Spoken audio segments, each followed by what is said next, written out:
What can we expect from Glen Gulutzan in his second chance with the Dallas Stars? Today, we explore how he's learned from his past mistakes, some of his coaching philosophy, plus his recent success with the Oilers.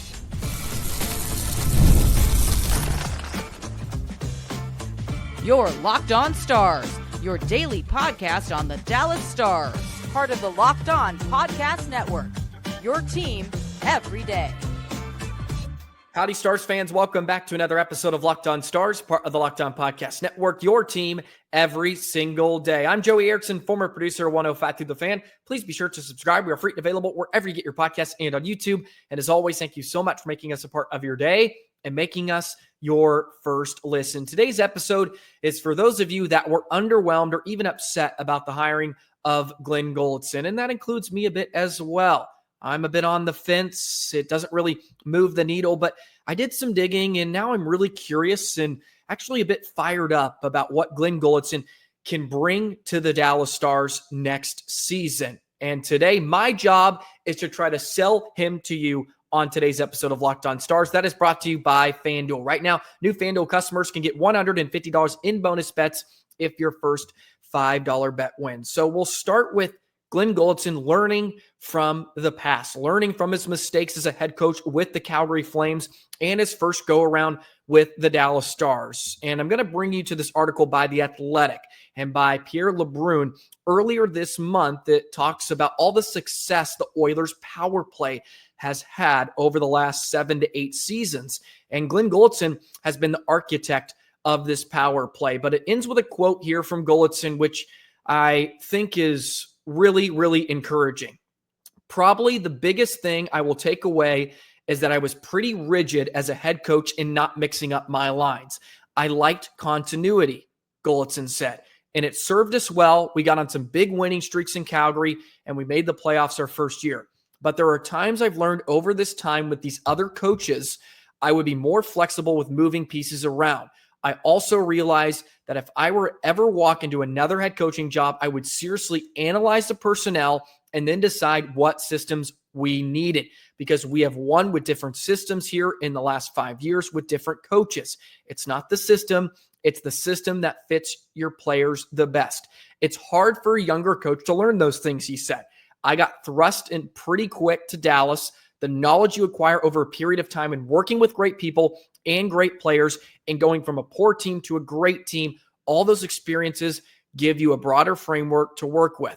So that's the biggest thing I've learned. And Glen Gulutzan has been a part of a few different coaching staffs. As he mentioned in Edmonton, Dave Tippett, Hitchcock, Jay Woodcroft, Chris Knobloch, just to name a few. And he has been the steady force behind the bench with Connor McDavid. And it goes in, talks about his relationship with Connor McDavid and Leon Draisaitl as well, about how strong it is and how he's really, really improved the power play in Edmonton. You've probably heard some of the numbers thrown your way recently on Twitter.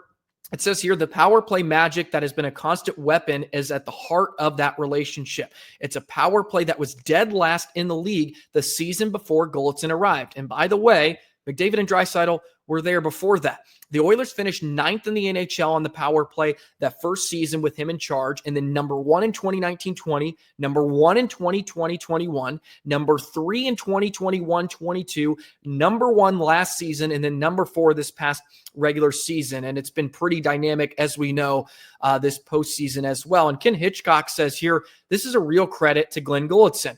He's been the architect of this power play since the day I got there. This is in 2018, 2019. Hitchcock said earlier in the playoffs, he's a brilliant coach, just brilliant. He has a really good working relationship with those Stars players, so he's able to adapt quickly, and they're able to adapt to him. So I think this is a lot of good stuff you're hearing about Glen Gulutzan. And this article does a fantastic job of sort of laying out his success and what he's done with Edmonton and the potential of him becoming a head coach. Does he get chance number 3? Well, it looks like he's going to get that chance here in Dallas. Now, I want to take you to this clip from Glen Gulutzan as well on a podcast from a few years ago. And he's talking about the power play. It's a bit lengthy, but I want you to really focus in, especially on the last 15 seconds when he does mention the Dallas Stars and a few of the players when he was the bench boss over a decade ago.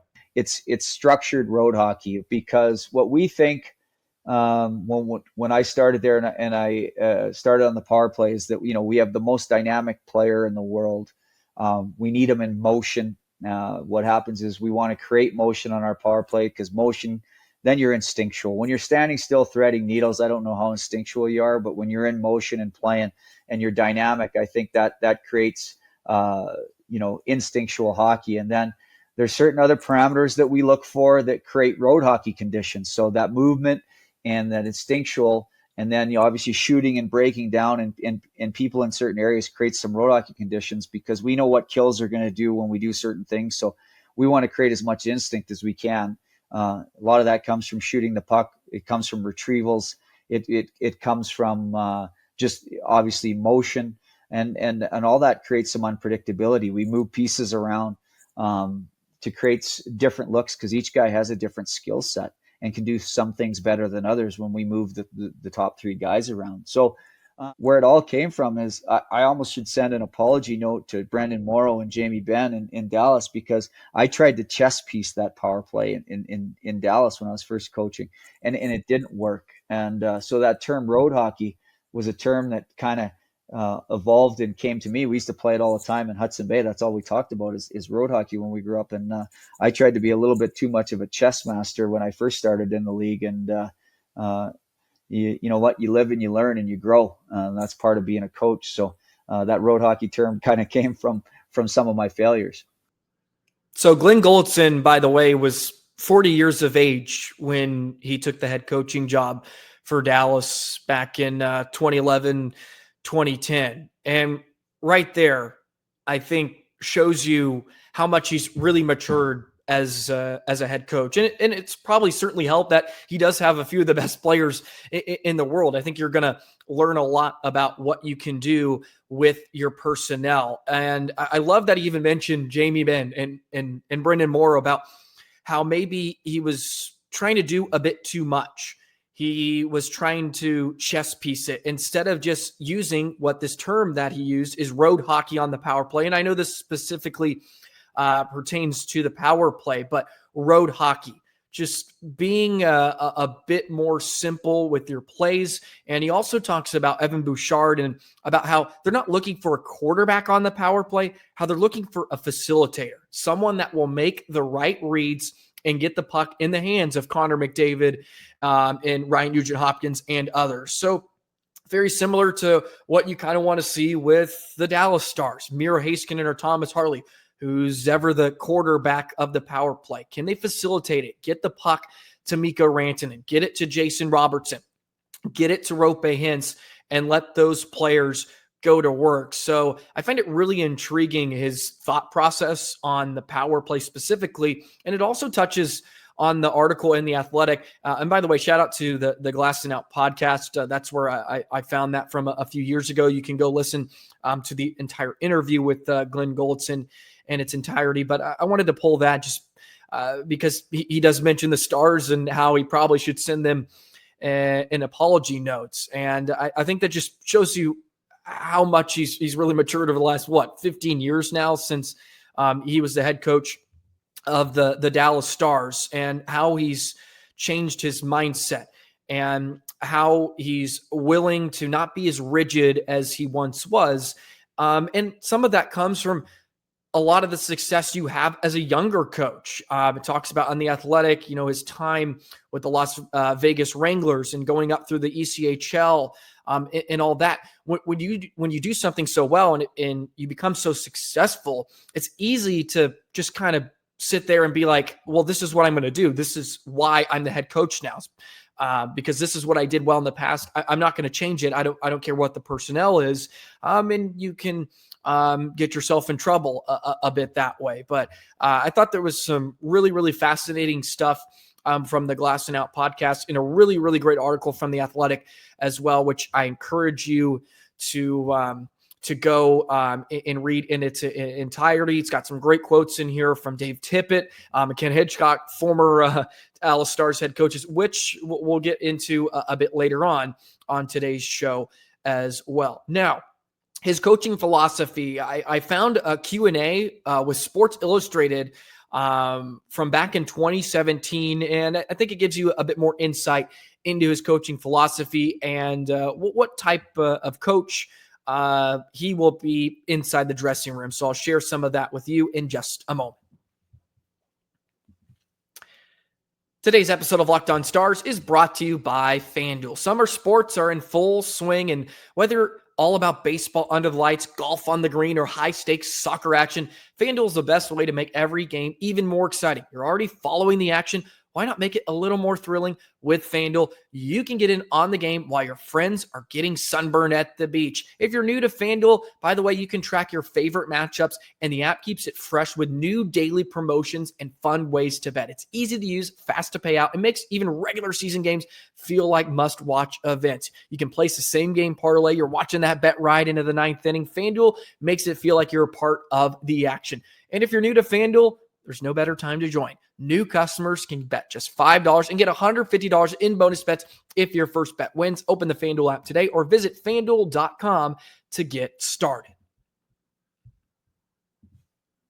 So Glen Gulutzan's coaching philosophy, and by the way, this could have changed a bit. It's been almost, 7 years now since Glen Gulutzan was the head coach with the Calgary Flames. And this Q&A with SI was back when he was the head coach of the Flames. I find it so bizarre as well that 2018 was 7 years ago now. I was graduating high school in 2018. Just really, really bizarre. Time flies. It really does. But there's a few quotes in here I want to read to you today. And I think this gives you an insight of how he treats players and what he'll be like within the dressing room.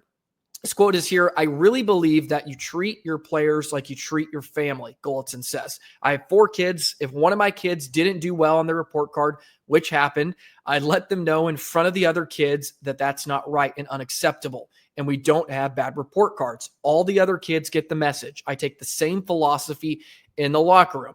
It goes on to say here, "We don't play favorites. We're honest with our video, how we communicate. Do we have some tough talks? For sure. We have some really good laughs in there. We're a family. We ultimately have each other's backs. You can fight with your family, and at the end of the day, you're still a group. When I was hard on them for certain things after the Montreal game, it wasn't just bravado out in the media. I was hard on them in the room. I was demanding of them in the room, but we have a lot of good times. I think that's what it's about. Building that trust that we're all together. We're a family, and we're going to be honest." And I know this is from years ago, but I think that would speak a lot of volumes with general manager Jim Nill, and maybe one of the clear reasons why he believes this is the right move for the Dallas Stars at this time. We're a family. We're going to be honest. And yes, maybe Pete DeBoer was brutally honest about Jake Ottinger, but it wasn't with love, so to speak, right? It wasn't with the love in the dressing room. It was just blasting him to the media and running over him a few times. There's some other really good questions in here about a video of him doing a hockey symposium back in 2015. And he says, "How did you develop the philosophy of whatever you're teaching, teach it?" That's a quote from the symposium. And Glen Gulutzan responds with, "Probably in the last few years, it's evolved. I was in my own there for a long time coaching. So you have your own beliefs. When you go through the minors and start at the bottom in the West Coast League and then the East Coast League, then the American League, your thoughts are very isolated. You're in your own world, doing your own work all the time. Then when I went to Dallas and had 2 years as the head coach, I had a big staff for the first time in my career. I had 3, 4, 5 guys and a GM who's with me constantly. Now you have more input coming in rather than going through the minors almost solo." And of course, this is not about Jim Nill. One of the first acts by Jim Nill as the GM with the Dallas Stars was actually getting rid of Glen Gulutzan. So I imagine Jim Nill is a bit more hands-off with the coaching staff and is not giving a ton of input on lines and all that good stuff. I don't think we've ever heard that about Jim. I would suspect he's a little bit more hands-off and just worrying about the makeup of the roster rather than who he believes should be playing together night in and night out. There's a question about system stuff, drills, and just kind of philosophy there. And he goes, I feel like a thief at times. Certainly some of these things are my ideas that I generated growing up almost by myself, but others are completely stolen. I watched how this worked with William Desjardins, the Canucks, or how this worked with for Mike Sullivan and John Tortorella. I watched how things didn't work, what could work for me, and what hasn't worked for me. What I can and can't do, my limitations. You just build your own style based on learning from other guys of what might fit your personality or your beliefs and what doesn't. I can tell you where most of my drills come from. I can tell you which ones are mine, which ones are stolen. And I think I think this point is sort of reiterated in the athletic article by Pierre LeBrun as well. When Glen Gulutzan was the assistant coach in Vancouver, he actually ran the penalty kill for a large chunk of his time with the Canucks. And he said he actually really enjoyed working on the penalty kill because it's helped him architect the Oilers' power play because he learned what penalty kills are trying to doing, what is successful, and where are some weaknesses. So he's just been like taking little bits and chunks of things from his different stops since his first go around in Dallas and sort of molding what he thinks is best into his coaching belief and his coaching style, and is continuing to grow. And now, of course, he's reaping the benefits of that success. Back-to-back Stanley Cup final, one of the best power plays in the entire league. And once again, I've said it too. I know McDavid and Draisaitl were there, and that helps, but it was one of the worst power plays in the league when McDavid and Draisaitl were there. So there is something there.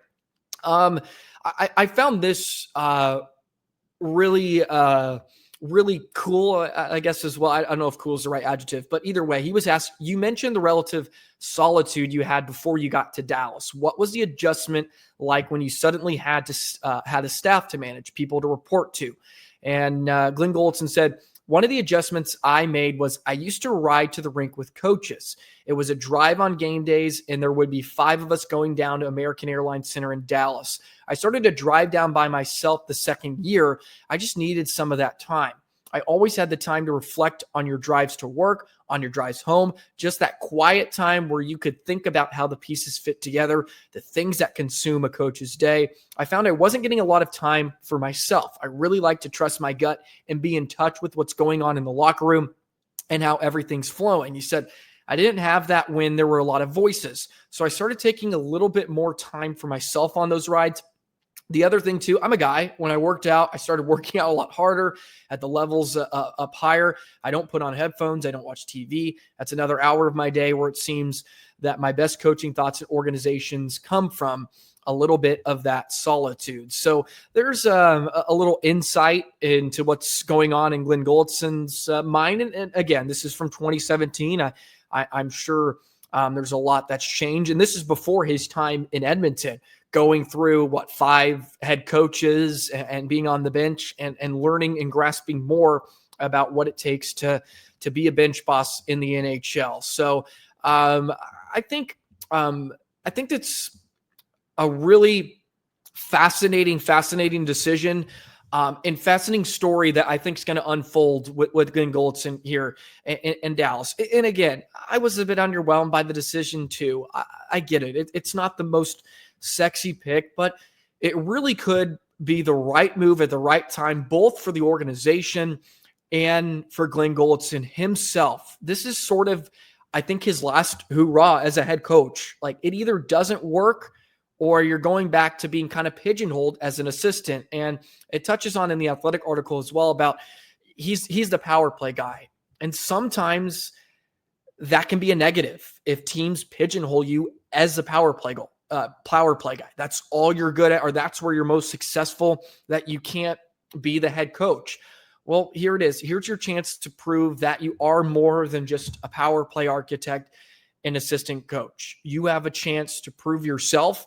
It is your third go-round, second chance with the Dallas Stars, and you have a fantastic roster. And we touched on this a bit yesterday when we talked about the initial breaking news. 2010, 11, like completely different time in the Stars' history. They had no money to go out and get players.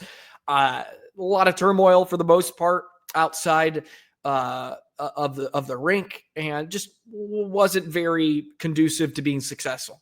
Well, now it's successful, and you're being handed a very, very, very good roster for the most part. I know we have some questions, but a pretty good roster that expects to be in the playoffs and expects to be a Stanley Cup contender. Make it work. So there you go. There is some insights into his philosophy, how he thinks, and we're going to learn more as we get our first conversations with Glen Gulutzan and more throughout the coming weeks. Okay. He also has some love from his colleagues, and I mentioned some of those quotes, but I want to go in and share some of the quotes from Knobloch, Dave Tippett, and some others about Glen Gulutzan as well, because they seem big fans of GG.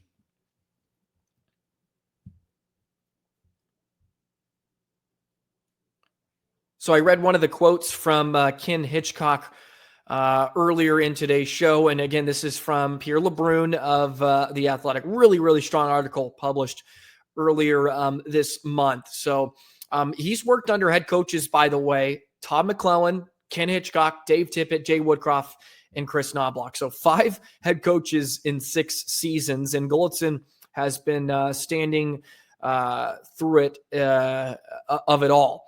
And there's some really, really great stuff from Dave Tippett in here. Here's a quote that says, "Goalie has a great feel for the players. He's a real good guy," Tippett told The Athletic last week. "He gets along with everybody well. He's a good person. It takes a certain element to deal with those top players. And for a guy who has never played in the NHL, he's a guy that's earned their respect and they trust him." And of course, Glen Gulutzan did coach Jamie Benn in the infancy of his career. So I wonder if Jamie Benn had a bit of a say in what he thought about Glen Gulutzan and possibly Jim Nill bringing him back.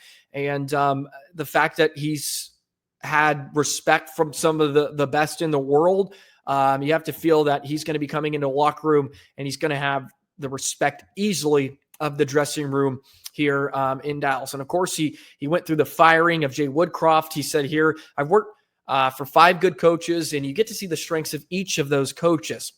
So professionally, you develop a little bit more. You certainly you're way more ahead than I was 6 years ago as far as experience, and I've seen what works and doesn't work as well. And I mentioned the quote from Ken Hitchcock about he's been the architect of this power play since I've been there. Dave Tippett says he's a great feel for how to make it work better or how to get it back on track, Tippett said.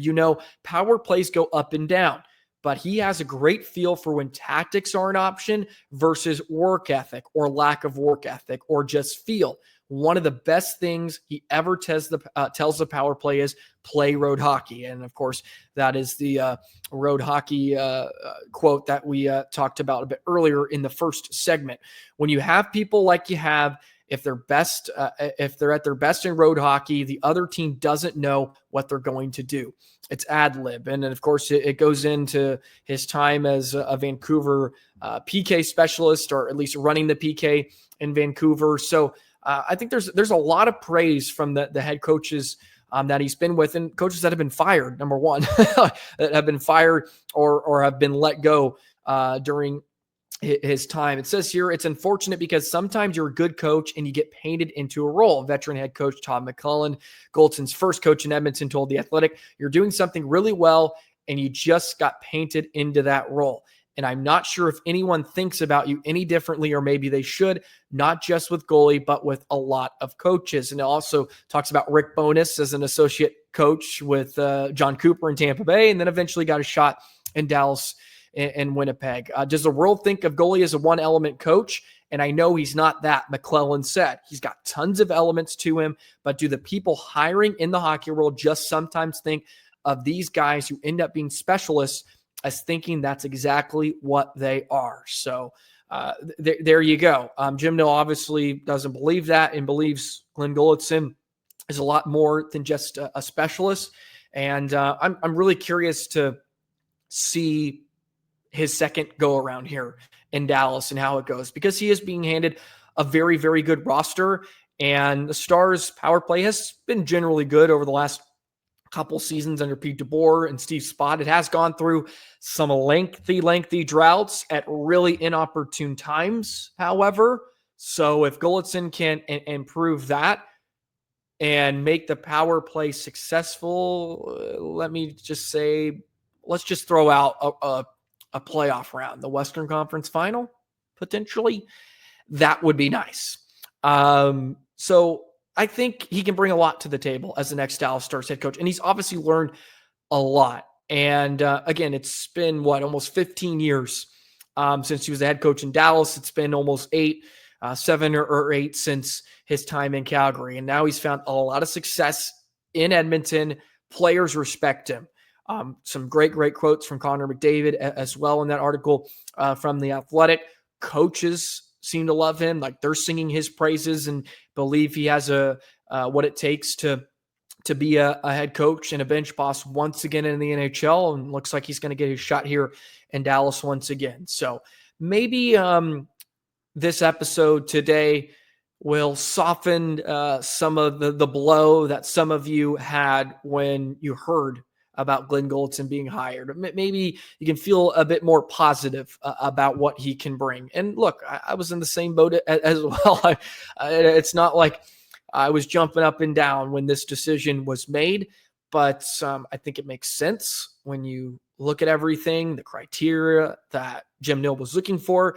And when you do some deep diving, it makes me really curious about what he can bring here to Dallas. And I'm looking forward to it. And as we've said in the past on some things, we're going to take some time to judge these moves. We did that with Dumba Labushkin after July 1st, which is tomorrow, by the way. Free agency opens, so that will be very, very exciting. So be ready. We'll have an episode out tomorrow night as well to bring you a little recap on the Stars free agency and all that good stuff. But that's going to do it for today's episode of Locked On Stars. I hope I could sell Glen Gulutzan to all of you that are listening, or at least make you a bit more positive about what he can bring next season. Since I know there was some upset fans out there, and look, I totally understand. But that's going to do it. Please like, comment, subscribe. Let me know your thoughts on Glen Gulutzan as the next head coach of the Dallas Stars below. Hit the notification bell. Never miss an episode of Locked On Stars. Appreciate all the love and support as always. Have a great rest of your day, Stars fans, and we'll see you tomorrow.